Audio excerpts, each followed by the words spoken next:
வணக்கம். உங்களை அழைக்கின்றோம் சக்தி பிரஸ் ரிலீஸுக்கு. சக்தி நியூஸ் ஃபர்ஸ்ட் மற்றும் சக்தி டிவி இணைந்து வழங்கும் காலையின் செய்தி பத்திரிகை தாங்கியக்கூடிய நிகழ்ச்சி இது. இந்த நிகழ்ச்சியில் வரக்கூடிய செய்திகளை நாங்கள் அறிவதற்கு நாங்கள் செய்தி அறையிலிருந்து ஜெஃப்ரி ஜெபதர்ஷனை அழைத்திருக்கின்றோம். வணக்கம் ஜெஃப்ரி.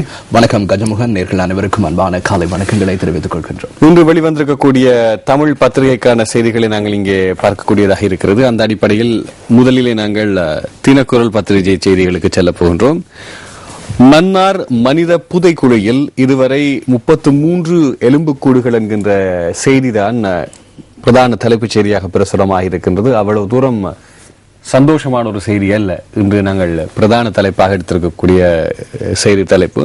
இது நாங்கள் தொடர்ச்சியாக பார்த்து கொண்டிருக்கின்றோம். அந்த எண்ணிக்கை அதிகரித்திருக்கின்றது. குறிப்பாக 5வது நாளாக நேற்றைய தினம் எலும்புக்கூடுகளை அதாவது தோண்டும் நடவடிக்கைகள் இடம்பெற்றிருந்தது. அந்த சந்தர்ப்பத்திலே இன்னும் 8 எலும்புக்கூடுகள் நேற்றைய தினம் மண்டையோடுகள் உட்பட கிடைக்கப்பட்டிருந்தது. கஜமுகன், குறிப்பாக 6 வயது மதிக்கத்தக்க சிறுவன் ஒருவனுடைய எலும்புக்கூடும் கிடைக்கப்பெற்றது. தற்போது பரபரப்பை ஏற்படுத்தியிருக்கிறது கஜமுகன். குறிப்பாக அதாவது மன்னார் திருக்கேதீஸ்வரம் மாந்தை சந்தையிலிருந்து 70 மீட்டர் தொலைவில் தான் இது கண்டுபிடிக்கப்பட்டிருக்கிற அந்த இடத்தை நாங்கள் குறிப்பிடலாம். கடந்த 20ஆம் தேதி நீர்க்குழாய் பொருத்துவதற்காக அந்த இடம் தோண்டப்பட்ட சந்தர்ப்பத்தில் தான் எலும்புக்கூடுகள் கிடைக்கப்பட்டன. அதனைத் தொடர்ந்துதான் தேடுதல் நடவடிக்கை ஆரம்பமாக இருந்தது. தொடர்ந்தும் தேடும் பணிகள் ஆரம்பமாக இருந்தது. நேற்றைய தினம் 5வது நாளாக தேடும் பணிகள் தொடர்ந்தது. அதிலே இடைக்கிட 2 தடவைகள் இடைநிறுத்தப்பட்டமையும் குறிப்பிடத்தக்கது. தற்போது மீண்டும் இன்றைய தினமும் தொடரலாம் என தெரிவிக்கப்படுகிறது. எனவே இது ஒரு பாரிய ஒரு புதைக்குழியாக அமையலாம் என்றும் கூறப்படுகிறது.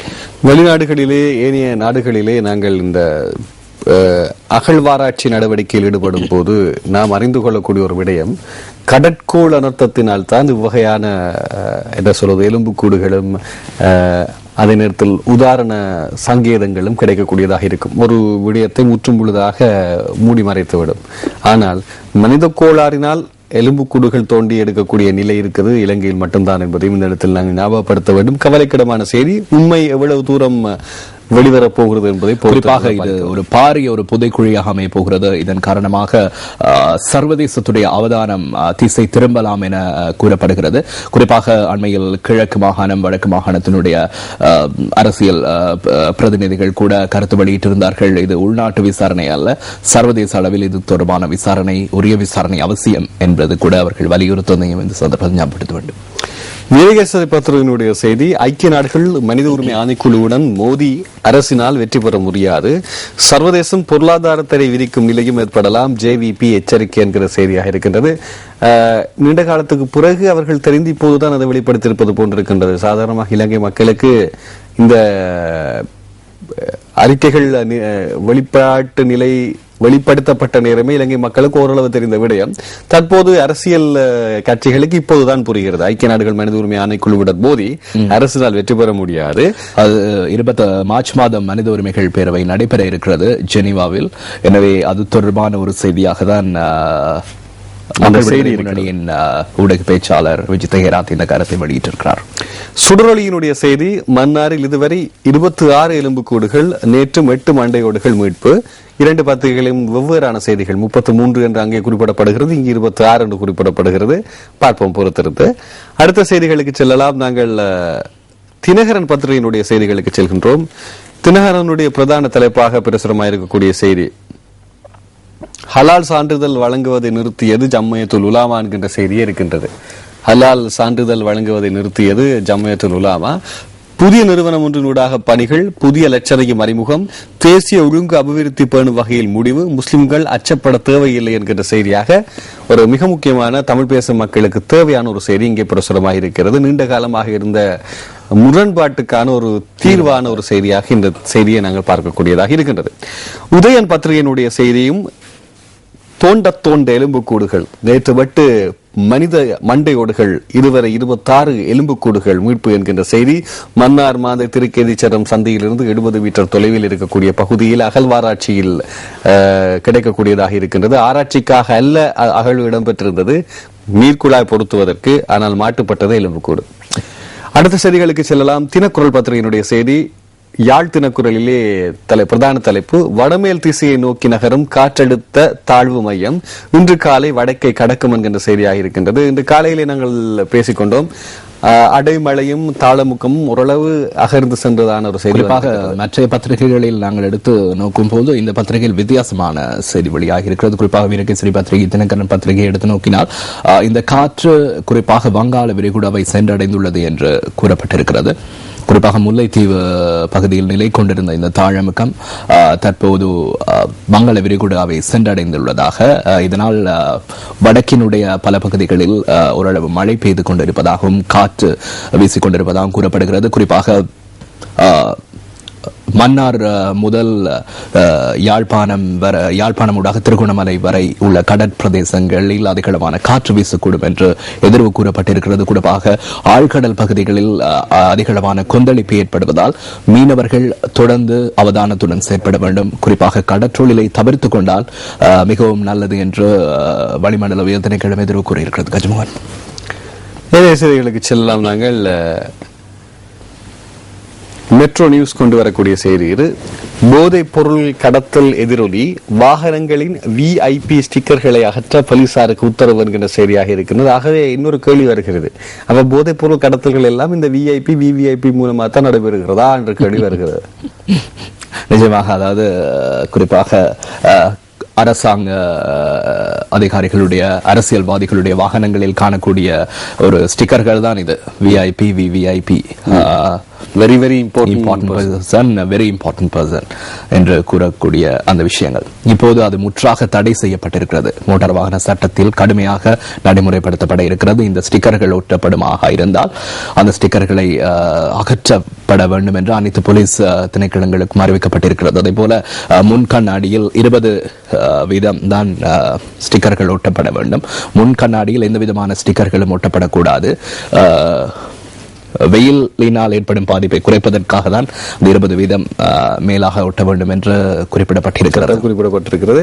ஆனால் உண்மையிலேயே இலங்கையில் இருக்கக்கூடிய VVIP ஒரு வாகனத்தில் போக மாட்டாங்களே, ஒரு 5 வாகனத்தில் போவாங்க. முன்னுக்கு 2 பின்னுக்கு 2. அப்ப நடுவில் பாக்குறதுக்கு இல்லை. அவங்க லைட்டை பிடிச்சுக்கொண்டு போகும்போது ஒரு 50 பாதுகாப்பு உத்தியோகத்தோடு போலீசார் நிப்பாட்டுவாங்கன்னு நினைக்கிறீங்களா? அது ஒரு கேள்விக்குரிய விஷயம் தான். எதிர்காலத்தில் பார்க்கலாம். இது நிச்சயமாக அதுக்காக குறிப்பிடப்பட்டிருக்கின்ற விடயம் போதைப் பொருள் கடத்தல். அதன் காரணமாக தான் இந்த 2ஆம் தர 3ஆம் தர VVIPக்கு தான் இந்த ட்ரீட்மெண்டே தவிர, இந்த சிகிச்சையை தவிர இந்த முதற்தர மிக முக்கியமான நபர்களுக்கு அல்ல. அவர்கள் படைபலத்துடன் தான் செல்வார்கள். இருக்கு. அப்ப கவலைக்கிடம் குறிப்பாக இலங்கை வறிய நாடு என்று சொல்கிறார்கள், அல்லது அபிவிருத்தி அடைந்து வரும் நாடு என்று சொல்கிறார்கள். ஆனால் இலங்கையினுடைய பாராளுமன்ற அங்கத்தவர்களுடைய வருகையும் செல்கையும் பார்க்கும் போது அவர் அந்த பார்லிமெண்ட்டுக்கு வர முதல் எப்படி இருந்தாரும், வந்த பிறகு எப்படி இருக்காரும் போதே தெரிகிறது. ஆனால் அவர்களுக்கு பின் அந்த அவர்களுடைய கை செயற்பாடு, ஊழல், லஞ்சம் போன்ற விசாரணைகள் அவர்களுக்கு நடத்தப்படாது. இது இந்த ஒன்றையாவது தயக்கம் என்று நாங்கள் ஊடகவியலாளர்கள் சொல்லத்தானே வேணும். அடுத்த செய்திகளுக்கு செல்லலாம். நாங்கள் சிங்கள பத்திரிகைகள் கொண்டு வரக்கூடிய செய்திகளாக இருக்கிறது. மௌ பிம பத்திரிகையினுடைய பிரதான தலைப்பு, பந்துலகிங் தவத்த விக்ரமயாக் தருவான் வஸ்ஸே தெமெத்தி அமெதிக்கிங் தேசனியாக் என்கிற செய்தியாக இருக்கிறது. சுவாரஸ்யமான ஒரு செய்தி. இப்போது நீங்கள் பார்க்கக்கூடிய அந்த கார்ட்டூனில் இருப்பவர் யார் என்றால் இலங்கையினுடைய கல்வி அமைச்சர். இவர் அண்மையிலே ஒரு பாடசாலைக்கு சென்று மாணவர்களுக்கு அறிவுரை வழங்கி இருக்கின்றார். எப்படி என்றால், மாணவர்கள் மழையில் நனைந்து கொண்டிருக்காங்க. பாருங்கள், மூக்கை சீறிக்கொண்டு, மூக்கிலே கையை வைத்துக் கொண்டு, முகத்தை மூடிக்கொண்டு மாணவிகள் எல்லாம் இருக்கின்றார்கள். ஆனால் பின்னால் பார்த்திருக்கா ஆசிரியர்கள் கூடையை பிடித்துக் கொண்டுதான் இருக்கின்றார்கள். அவர்களுக்கு கூட மாணவர்களை காப்பாற்ற வேண்டும் என்ற தேவையில்லை. இந்த இடத்திலே கல்வி அமைச்சர் இருந்திருக்கின்றார். அவர் அறிவுரை கூறியிருக்கின்றார். மேடை போட்டு பேசிக் கொண்டிருக்கான், அவர் குடை பிடித்துக் கொண்டு பேசிக் கொண்டிருப்பதை கார்ட்டூன் சித்திரம் வருகிறது. எனக்கு இன்னும் ஒரு கேள்வி, இப்போது மாணவர்கள் கல்வி முறை அறிமுகப்படுத்தப்பட்டது என்கின்றதை கல்வி அமைச்சு மிகவும் மாறுதட்டி சொல்லிக் கொண்டிருக்கின்றது. ஆசிரியர்கள் பிரம்பு உபயோகிக்க கூடாது, அப்படி உபயோகித்தால் கட்டளை அப்படி என்று. ஆனால் இங்கே ஆசிரியை குடை பிடித்துக் கொண்டிருக்கிறார்கள், மாணவர்கள் நனைந்து கொண்டிருக்கிறார்கள். நாளை மறுதினம் அந்த மாணவர்களுக்கு என்ன நடைபெற போகிறது தெரியாது. ஆனால் அமைச்சர் இப்படி பேசுகின்றார். இலங்கையில் அமைச்சர்களுடைய நிலை இப்படித்தான் இருக்கிறது பார்க்கக்கூடிய தெரிகிறது. மௌ பிம பத்திரிகையினுடைய பிரதான தலைப்பு இந்த செய்தியை சுமந்து வந்திருக்கிறது சிங்கள பத்திரிகையிலே. அடுத்து அத பத்திரிகையிலே இன்னும் ஒரு செய்தி, உத்துருமத வகுகட்டு ரோகேட்ட ஹேத்து ஹொயன் தவத் கோட்டி ஹத்த பஹக் என்கின்ற செய்தி ஒன்று பிரசுரமாக இருக்கிறது. வயம்பு என்று சொல்லப்படுகின்ற வட மத்திய மாகாணத்தில், அடுத்து வட மேல் மாகாணத்தில் 2 இடத்துல, அன்றாதபுரம், புலனர்வ மற்றும் குருநாகல், புத்தளம் போன்ற மாவட்டங்கள், இருக்கக்கூடிய மாகாணங்களில் இந்த சிறுநீரக கோளாறுக்கான காரணத்தை தேடுவதற்கு இன்னும் 75 கோடிகள் ஒதுக்கப்பட்டிருக்கின்றது அரசினால் என்கிற செய்தி அத பத்திரிகையினுடைய செய்தியாக பிரசுரமாக இருக்கின்றது. மரண தண்டனைய வசர விசாய், இப்படி ஒரு செய்தி பிரசுரமாக இருக்கிறது. இதையும் நாங்கள் ஞாபகப்படுத்துகின்றோம். மரண தண்டனைய வசர விசாய் என்கின்ற செய்தியாக இன்னும் ஒரு செய்தியும் பிரசுரமாக இருக்கின்றது. இது ஏன் என்கின்ற செய்தி, இது ஏன் இந்த மரண தண்டனை விசாய் என்கின்ற செய்தி வந்திருக்கிறது என்பதை பார்க்க வேண்டும். நிச்சயமாக அண்மையில் கைதிகள் உண்ணாவிரதத்தை மேற்கொண்டிருந்தார்கள். இதனைத் தொடர்ந்து அதாவது தங்களுக்கு தண்டனை வழங்கப்பட வேண்டும் உரிய வகையில் போகம்பரை மரண தண்டனை கைதிகள் தான் இந்த போராட்டத்தை நடத்தியிருந்தார்கள். 27 கைதிகள் உண்ணாவிரதத்தை மேற்கொண்டிருந்தார்கள். தற்போது அந்த போராட்டம் கைவிடப்பட்டிருக்கிறது. பாராளுமன்ற உறுப்பினர் நாமல் ராஜபக்ச அவர்கள் அந்த இடத்துக்கு சென்று ஜனாதிபதி அவர்களுடைய தற்போது மத்திய கிழக்கு நாடுகளுக்கு விஜயம் மேற்கொண்டிருக்கிறார். அவருடைய விஜயத்தின் பின்னர் இது தொடர்பான தீர்வை வழங்குவதாக அவர் கூறியதன் பின்னர் தற்போது அந்த கைதிகள் தங்களுடைய போராட்டத்தை கைவிட்டிருக்கின்றார்கள். அவர் ஏன் கூறியிருக்கிறார் என்று சொன்னால், ஜனவதி பமினி பசு தீர்ணய கன்னா பவ நீதிக்ஞ மந்திரி நாமல் கே, அதாவது சட்டத்தரணியான பாராளுமன்ற உறுப்பினரான நாமல் ராஜபக்ச அவர்கள் குறிப்பிட்டிருக்கிறார்கள். சட்டத்தரணி என்று குறிப்பிடப்பட்டிருக்கிறது. போகம்பர வகல உடிங் சிறகர்வோ பிமட்டபாசி, அதாவது ஏற்கனவே கூரையிலே சத்தியாகிரகம் அல்லது உண்ணாவிரதம் இருந்தவர்களை கீழே இறக்கி இருக்கிறார்கள் என்று. அப்படி என்றால் இலங்கையில இனி இலகுவான விஷயம், கொலை செய்து எல்லா மரண தண்டனையும் விதிக்கப்படக்கூடிய இருக்கக்கூடிய கைதிகள் கூரைக்கு மேலிருந்து இருந்து அவர்களுக்கு விடுதலை கிடைக்கும். அப்ப நீதிபதி எங்க இருக்கிறாருங்கிற செய்தி இன்னும் ஒரு கேள்விக்குரிய, அந்த இடத்துல சட்டத்தரணி என்பதை உபயோகிக்கிறார். அப்ப நீதித்துறை என்ன என்ற கேள்வி ஒன்று இப்போது இங்கே பிரசுரமாக இருக்கிறது. திவையின பத்திரனுடைய செய்தியாக இருக்கின்றது. எப்படியான அழுத்தங்கள் எங்கெங்கெல்லாம் வருகின்றன பார்த்தீர்களா? அடுத்த செய்திக்கு செல்வோம். லக்பிம பத்திரிகையுடைய செய்தி, லேபல் தகனம் விஐபி. நீங்க சொல்லலாம், இப்ப உங்களுக்கு பிடிச்ச விஷயம் உண்டு ஜெஃப்ரி. பெருசா போட்டிருக்கிற விஐபி பாத்தீங்கன்னா லக்ஷரி கார்கள் அது இல்லாம போயிட்டு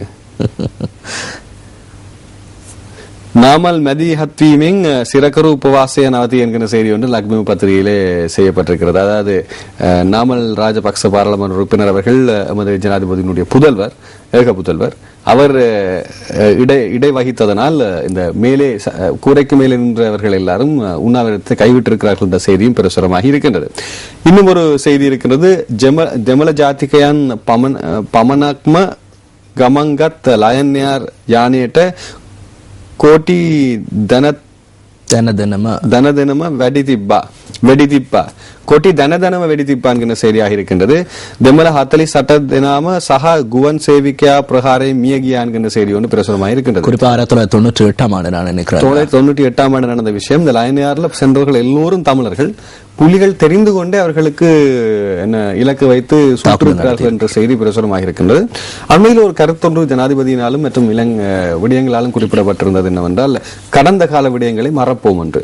ஆனால் இங்கே தேசிய பத்திரிகை ஒன்றது கடங்கால விடயங்களை தொடர்ச்சியாகவே கொடுத்து கொண்டிருக்கின்றது. அதுவும் பெரும்பான்மை மக்களுக்கு, சிங்கள மொழி மக்களுக்கு கொடுத்து கொண்டிருக்கின்றது. மீளிணக்கப்பாடு என்பது எப்படி வரும்? ஆனால் வடக்கில் இருக்கக்கூடிய ஏனைய யுத்த நிலைகள் அனைத்தும் இப்போது அகற்றப்பட்டுக் கொண்டிருக்கின்றன. காரணம், யுத்த சுவடுகள் இருக்கக்கூடாது என்று உங்களுக்கு தெரியும். முல்லைத்தீவு, கிளிநொச்சி போன்ற இடங்களில் யுத்த சுவடுகள் கூட மக்களின் மனநிலை மாற்றப்பட வேண்டும் என்று. ஆனால் செய்தி பத்திரிகை இவ்வாறான பழைய விளைவுகளை கொண்டு வந்து இன சாயங்கள் பூசி மக்களிடையே பிணக்குகளை ஏற்படுத்துவதற்கு முயற்சிக்கும். பின்னர் அதே அரச பத்திரிகை வந்து மீளிணக்கப்பாட்டுக்கு யாரும் ஒத்துழைக்கவில்லை என்ற செய்தியை பிரசுரிக்கும். ஆனால் நாங்கள் அதை கூறுவோம். தினமேன பத்திரிகையுடைய செய்தி. அடுத்த செய்திக்கு நாங்கள் செல்லலாம். லங்காதீப பத்திரிகையினுடைய செய்தி, நரக்கு ரத்துசீனி கிலோ லக்ஷயாக் மோதரிங் அல்ல என்கிற செய்தியாக இருக்கு. மோதரிங் அல்ல, மோதரை கொள்ளும் 15 1 லட்சம் 11 மில்லியன் பெறுமதியான சீனி, அதாவது மோதிரையில் சோதனை நடவடிக்கைகள் எடுப்பின் போது கண்டுபிடிக்கப்பட்டு தற்போது அது முற்றுகையிடப்பட்டிருக்கிறது. அந்த நிலையம், அதாவது மிகவும் மாசடைந்த லட்சம் கிலோ சிகப்பு சீனி அல்லது ரத்து சீனி, சிகப்பு சீனி மோதிரையில் கண்டுபிடிக்கப்பட்டிருக்கு. அதுல அந்த லேபிள், அந்த உர பேக்ல வந்து நாட்களை மாற்றி, அதனுடைய நாளை